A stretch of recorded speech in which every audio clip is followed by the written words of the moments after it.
मित्रों नमस्कार, मैं प्रमोद ब्रह्म भट्ट आपका हमारे नवोत्थान यूट्यूब चैनल में स्वागत करता हूं। आज हमारे साथ श्री रमेश पांडे जी फिर एक बार जुड़े हैं। आज हम लोग चर्चा करेंगे छत्तीसगढ़ के संभावित मंत्रिमंडल पर। तो जैसा कि आप लोग को पता है कि कल पर्यवेक्षक नियुक्त हो गए थे और आज वो आ जाएंगे। तो इससे पहले हम बता दें आपको कि छत्तीसगढ़ में जो भाजपा के जो जीते हुए विधायक हैं उसमें 19 विधायक अनुसूचित जनजाति से हैं और अनुसूचित जाति से 4 हैं, अग्रवाल समाज से 5 हैं, साहू समाज से 6 हैं और ब्राह्मण समाज से 4 हैं, कुर्मी समाज से भी 4 हैं और ठाकुर समाज से 3 हैं। तो ये तो हुई स्थिति, जातीय स्थिति। और अब मैं पांडे जी आपसे एक चीज पूछना चाह रहा था कि आज सबसे पहले तो हम बात करें कि आज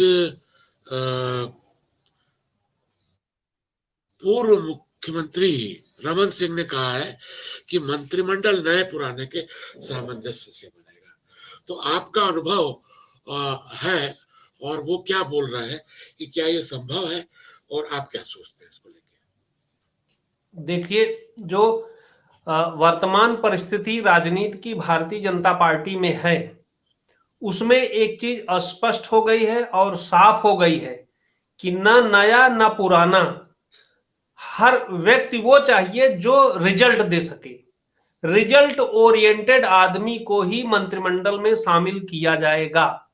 इसमें नए पुराने से कोई लेना देना नहीं। बहुत पुराना आदमी है और किसी काम का नहीं है तो मंत्रिमंडल में नहीं आएगा। मंत्रिमंडल में वही होगा जो 24 घंटे काम करे, जो लोकसभा आने वाले चुनाव के लिए अच्छा रिजल्ट दे सके और जो छत्तीसगढ़ की जनता ने जो जिस तरह से भारतीय जनता पार्टी को बहुमत दिया है और जिस तरह से कार्यों की उम्मीद कर रही है उस उम्मीद पर खरा उतर सके और लोगों की बातों को सुन सके, ऐसा ही मंत्रिमंडल में चेहरा आने की संभावना है।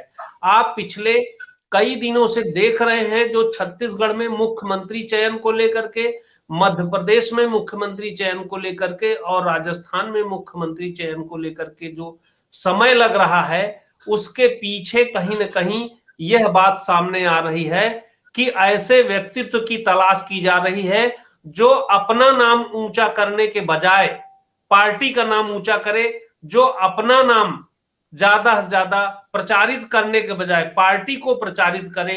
ऐसे व्यक्ति की खोज की जा रही है, ऐसे व्यक्ति की तलाश की जा रही है और ऐसा ही व्यक्ति मुख्यमंत्री बनेगा और ऐसे ही व्यक्तित्व के लोग मंत्रिमंडल में शामिल किए जाएंगे। मेरे ख्याल से पूर्व मुख्यमंत्री डॉक्टर रमन सिंह बहुत सीनियर हैं, बहुत समझदार हैं और बहुत गंभीर स्वभाव के हैं, लेकिन उन्होंने जो बातें कही है उससे मैं इत्तेफाक नहीं रखता हूं। आज के दौर की राजनीति बदल चुकी है और मंत्रिमंडल में किसी भी कीमत पर ऐसे पुराने चेहरों को नहीं रखा जाएगा जो कोई रिजल्ट न दे सके। इसलिए ज्यादा संभावनाएं हैं कि जो नए चेहरे विधायक बन करके आए हैं और योग्य हैं और सक्रिय हैं उन्हीं लोगों को मंत्रिमंडल में स्थान दिया जाएगा। जी, एक सवाल और भी उठ रहा है कि अगर पुराने और नए का सामंजस्य करते हैं तो जो जीत के आए हैं, जो सांसद हैं, सांसद का पद छोड़ के आए हैं, उनको तो पुराना ही माना जाएगा। देखिए वो तो पुराने ही माने जाएंगे, अपेक्षा भी नहीं की जा सकती। आपको मैं कुछ उदाहरण बता सकता हूं। आप बहुत ज्यादा तो नहीं लेकिन ताजा उदाहरण आप गुजरात का लीजिए।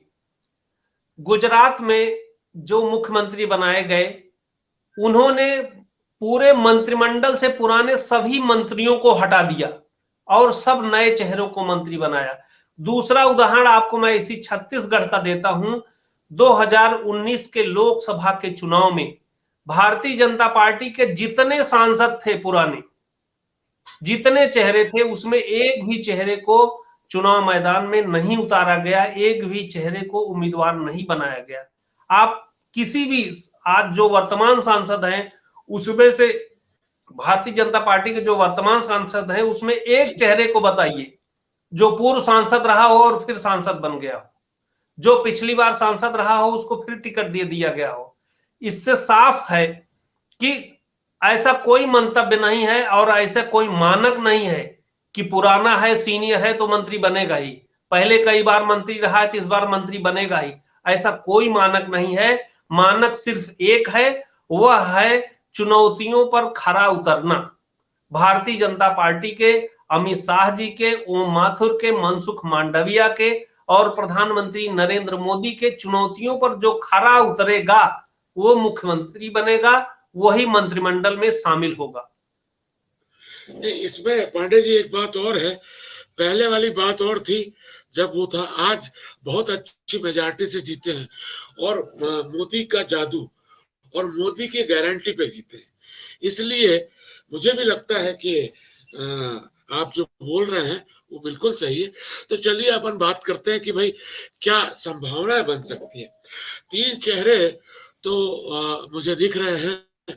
एक जिससे जीत का रास्ता मिला, जिन्होंने पूरे 5 साल संघर्ष किया, वो कवर्धा से विजय शर्मा जी, जिनके ऊपर में 25 केस ठोके गए थे और जो उससे पूरी कदर आहत थे, उनको तो मंत्रिमंडल में बहुत संभव है लिया जाएगा ही। ओपी चौधरी भी एक नाम है जो 5 साल से जिन्होंने पार्टी के लिए काम किया है। उसके अलावा उनका सेक्रीफाइस भी है, वो पद भी छोड़ के आए थे आईएएस का। इसी तरीके से अरुण साव भी है जो प्रदेश अध्यक्ष भी रहे हैं। ये 3 पर आप क्या सहमत हैं? और सहमत है जी तो जी, क्यों? मैं सहमत हूं। मैं कुछ और नाम भी आपको जो मेरे समझ में है, जो मेरा अनुभव कहता है कि जैसे सबसे सीनियर विधायक हैं, मेरे ख्याल से कभी मंत्री नहीं रहे हैं, धर्मजीत सिंह भी एक नाम मंत्रिमंडल में शामिल हो सकता है और रेणुका सिंह को भी कोई ना कोई महत्वपूर्ण जिम्मेदारी मिलेगी। सांसद छोड़ करके जो गोमती साय जी विधायक बनी है पत्थल गांव की, उन्हें भी कोई ना कोई जिम्मेदारी मिलेगी। लता उसेंडी जी को जिम्मेदारी मिलनी है और बहुत सारे नए चेहरे निकल करके सामने आए हैं, जो नए विधायक जीत करके आए हैं और योग्य हैं। उसमें से काफी पूर्व सैनिक भी हैं, अधिवक्ता भी हैं, कुछ इंजीनियर भी हैं। जितने भी लोग योग्य चेहरे आए हैं और जो सक्रिय भूमिका अदा करते हैं, जैसे मेरे ख्याल से अनुज शर्मा जी भी एक योग्य व्यक्ति हैं और एक छालीवुड में उनकी अच्छी पहचान है और पद्मश्री भी हैं और वो लोकप्रिय भी हैं, तो उनका भी नाम मंत्रिमंडल में हो सकता है या संसदीय सचिव बनाए जा सकते हैं या किसी निगम मंडल या आयोग के अध्यक्ष भी बनाए जा सकते हैं। ऐसी भी बहुत सारी संभावनाएं हैं। मेरे समझ से मैंने जो अभी जो सरकार गई है कांग्रेस की सरकार ने कम से कम 50 विधायकों को एडजस्टमेंट किया था। किसी को निगम मंडल का अध्यक्ष बनाया था, किसी को बोर्ड का अध्यक्ष बनाया था, किसी को संसदीय सचिव बनाया था। तो इस तरह से बहुत सारे प्राधिकरण हैं, प्राधिकरणों के चेयरमैन बनाए गए थे। तो इस तरह से जो भी विधायक हैं और योग्य हैं तो उनको कहीं ना कहीं उनसे काम लिया जाएगा। जी देखिए, बीजेपी हमेशा अपने सटीक सोशल इंजीनियरिंग के लिए जानी जाती है।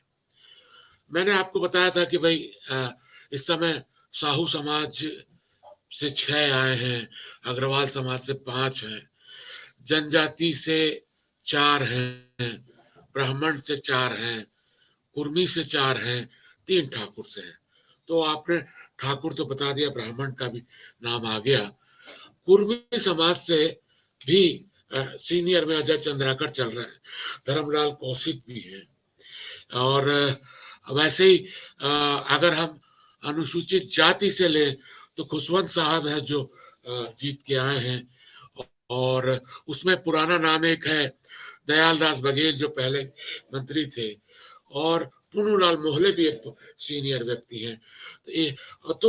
आप क्या आपको लग रहा है कि सोशल इंजीनियरिंग के तहत कम से कम एक व्यापारी वर्ग से, उसमें राजेश मूणत भी आते हैं, एक व्यापारी वर्ग से, एक साहू वर्ग से, एक आपके मतलब एक संतुलन बनाने की कोशिश होगी कि नहीं, और अगर होगी तो कौन कौन से नाम हो सकते हैं? देखिए, अग्रवाल समाज में एक नया चेहरा और काफी सक्रिय चेहरा संपत अग्रवाल जी चुनाव जीत करके आए हैं बसना से, तो मेरे ख्याल से उनको भी कोई महत्वपूर्ण जिम्मेदारी दी जा सकती है। और एससी अनुसूचित जाति से निश्चित रूप से खुशवंत साहब जी को कहीं ना कहीं जरूर स्थान मिलेगा, इसलिए कि इस पूरे चुनाव में ये खुशवंत साहब और उनके पिताजी का बहुत अच्छा योगदान रहा और भारतीय जनता पार्टी के उन लोगों ने काफी मेहनत भी किया है, तो एक स्थान उनको भी मिल सकता है। और कुर्मी समाज में जो आपने कहा उसमें अजय चंद्राकर जी हैं और धर्मलाल कौशिक जी हैं, और जो और भी नाम है तो धर्मलाल कौशिक, अजय चंद्राकर, ये लोग भी एक महत्वपूर्ण जिम्मेदारी इनको दी गई थी और इन लोगों ने अपने काम को बखूबी निभाया है, तो कोई ना कोई इनको भी अच्छी जगह मिलेगी।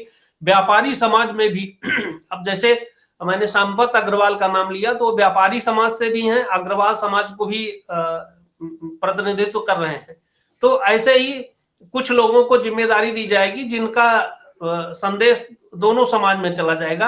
अब राजेश मूणत की जहां तक बात है तो राजेश मूणत से व्यापारी समाज भी और एक जैन समाज को भी वो प्रतिनिधित्व कर रहे हैं, तो उनको भी कहीं ना कहीं मेरे ख्याल से महत्वपूर्ण जिम्मेदारी मिलेगी। एक बात बताइए, ईश्वर साहू एक जो नाम है, और ईश्वर साहू श्रमिक है और उन्होंने अपना बेटा खोया है और इस समय राष्ट्रीय स्तर पर चर्चित है, तो क्या आपको लगता है कि ईश्वर साहू भी कहीं एडजस्ट हो सकते हैं? या देखिए, ईश्वर साहू के लिए तो विधायक बनना ही बहुत बड़ी बात है, वो विधायक बने उनके लिए वो प्रधानमंत्री से बनने से कम नहीं है। और मेरे ख्याल से अगर उनकी क्षमता होगी, कुछ सूझबूझ होगी, समझ होगी, तो वो एक तरह से मेहनत का समाज के से जुड़े हुए हैं और उसका प्रतिनिधित्व कर रहे हैं। वो मेरी जो जानकारी में आई है, वो रिक्शा चला करके परिवार की आजीविका चलाया करते थे और मेहनत मजदूरी श्रमिक का भी काम किया करते थे, तो जो श्रमिकों के या जो समाज के निचले पायदान पे खड़े लोग हैं उनकी स्थितियों को बाखूबी और बहुत बेहतर तरीके से वो जानते हैं। तो जो श्रम मंडल का डिपार्टमेंट है या जो श्रम मंडल में एक चेयरमैन कमेटी में बनाए जाते हैं या उसके मेंबर बनाए जाते हैं, ऐसी जगहों पर ईश्वर साहू का उपयोग या ऐसी जगहों पर उनसे काम लिया जा सकता है निश्चित रूप से।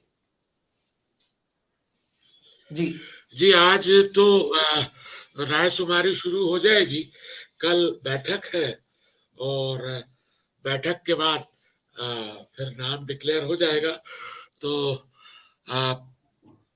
प्रदेश को नया मंत्रिमंडल, सुंदर मंत्रिमंडल, अनुभवी मंत्रिमंडल मिले और हम उम्मीद करते हैं कि ऐसा ही कुछ होगा। एक नाम और मेरे जहन में आ रहा है, वो नाम है लखनलाल देवांगन का।